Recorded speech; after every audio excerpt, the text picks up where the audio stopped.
দাম্পত্য জীবন এমন একটা জায়গা, আমি প্রায় সময় বলি, দাম্পত্য জীবনের শুরুটা হলো, উর্দুতে একটা কবিতা আছে, ইবতেদায়ে ইশক আর ইন্তেহায়ে ইশক বরাবর নিহি হোতা হ্যায়।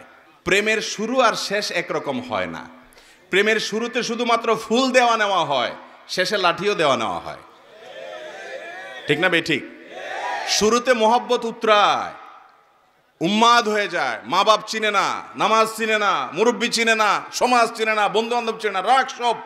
এখন আমার মনের মানুষের সাথে আমার চ্যাটিং চলতেছে, কিচ্ছু চিনে না, সে ভালোবাসা উতরাইতে থাকে। এরপরে শেষ পর্যায়ে যখন চলে যায়, তখন ওই ফোন নম্বর দেখলে মেজাজটা গরম হয়ে যায়। ঠিক না বেঠিক? ইবতেদায়ে ইশক আর ইন্তেহায়ে ইশক বরাবর নিহি হোতা হ্যায়। এটা বাস্তবতা যে প্রেমের শুরু আর শেষ একরকম থাকে। যারা বিচক্ষণ তারা একটু হিসেব করে পা বাড়ায়। ঠিক একইভাবে বৈবাহিক জীবনে তিনটা ধাপ আছে। কয়টা ধাপ আসে? তিনটা ধাপ আসে।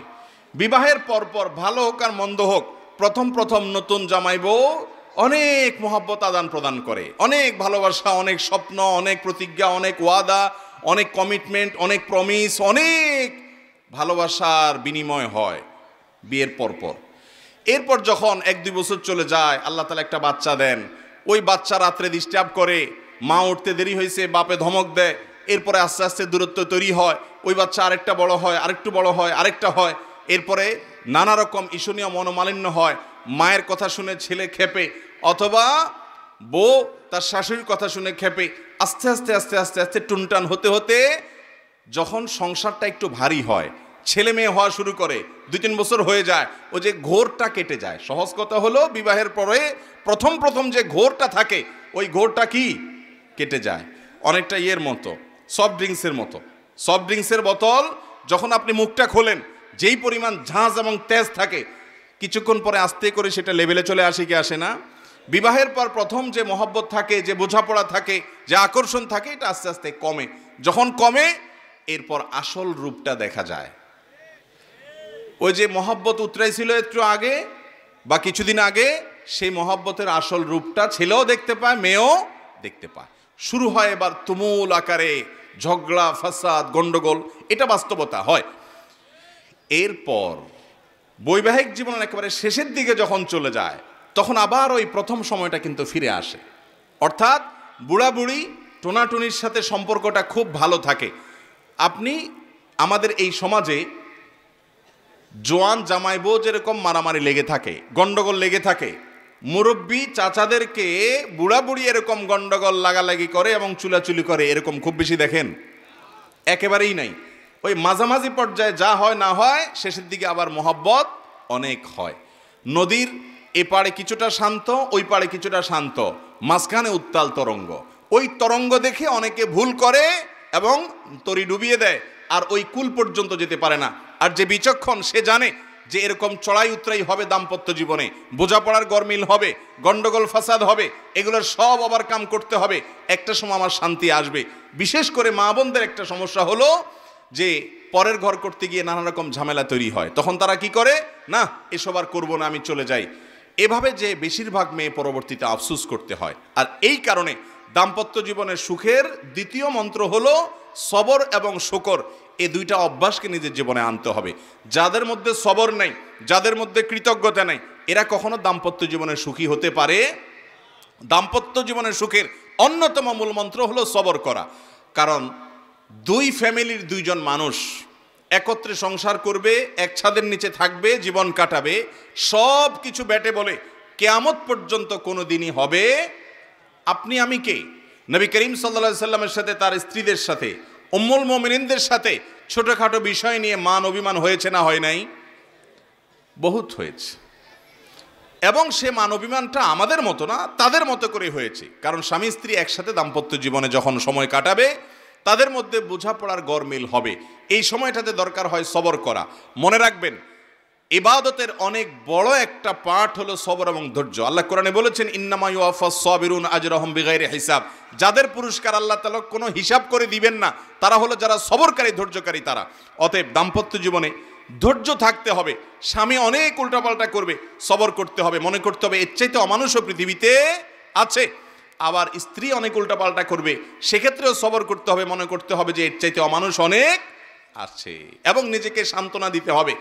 অনেক ক্ষেত্রে কৌশলী হইতে হবে, বিশেষ করে দাম্পত্য জীবনে কৌশল ছাড়া আপনি সুখী হতে পারবেন না।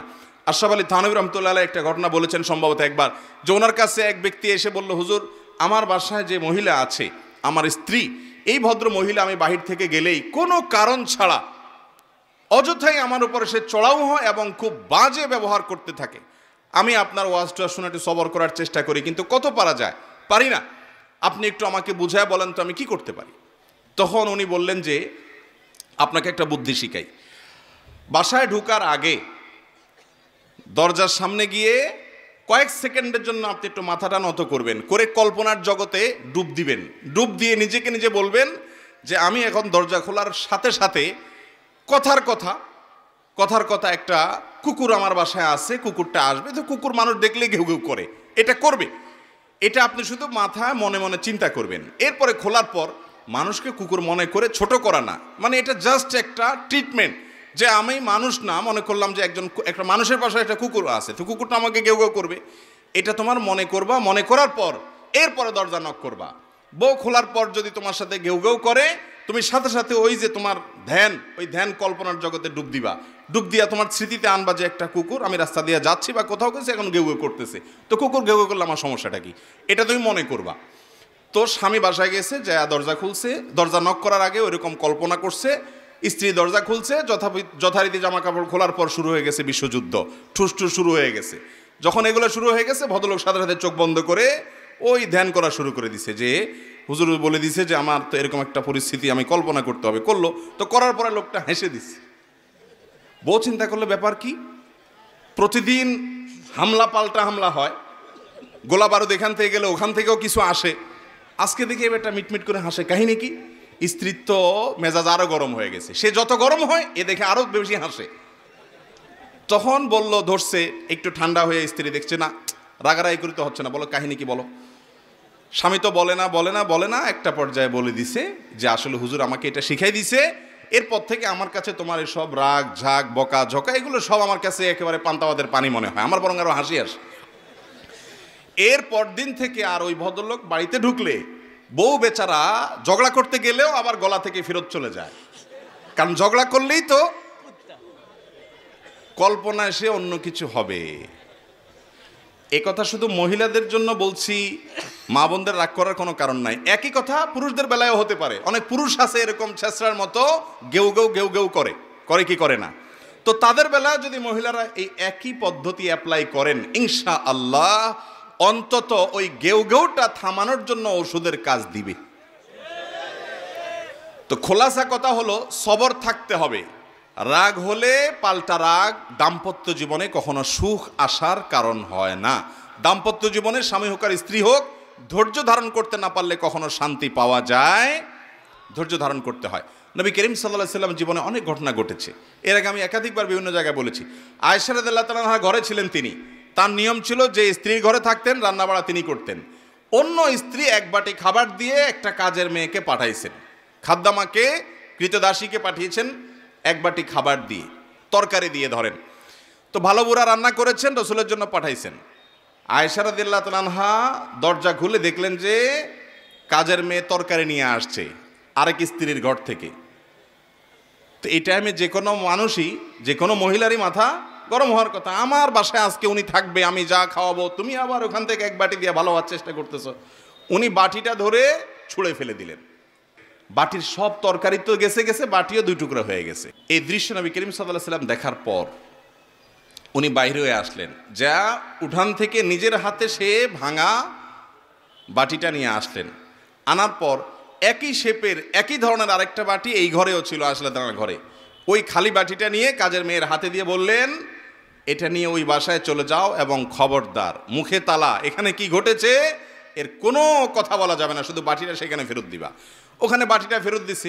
যিনি পাঠিয়েছেন তিনি মনে করেছেন যে কি, যে তরকারি রেখে কত সুন্দর করে ধুয়ে সাফ করে আবার বাটিটি দিয়েছে, তিনি অনেক খুশি। এই হাদিস বর্ণনা করার পর কোন মুহাদ্দিস, কোন হাদিস বিশারদ, কোন হাদিসের শেষে এটুকু অতিরিক্ত বর্ণনা করতে পারেন নাই যে নবী করিম সাল্লাল্লাহু আলাইহি ওয়াসাল্লাম আয়েশা রাদিয়াল্লাহু আনহাকে ডেকে দুই চারটা ধমক দিয়েছেন।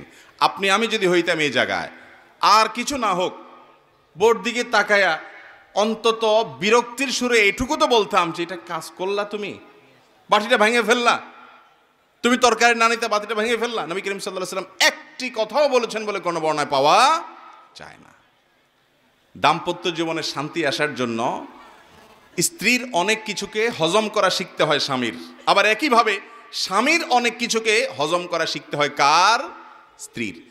আজ আমাদের সমাজ ব্যবস্থায় ভোগ ভোগ ভোগ, ত্যাগের কোনো নাম নিশানা নেই, যার কারণে সবর কেউ কাউকে প্রতি করতে রাজি না।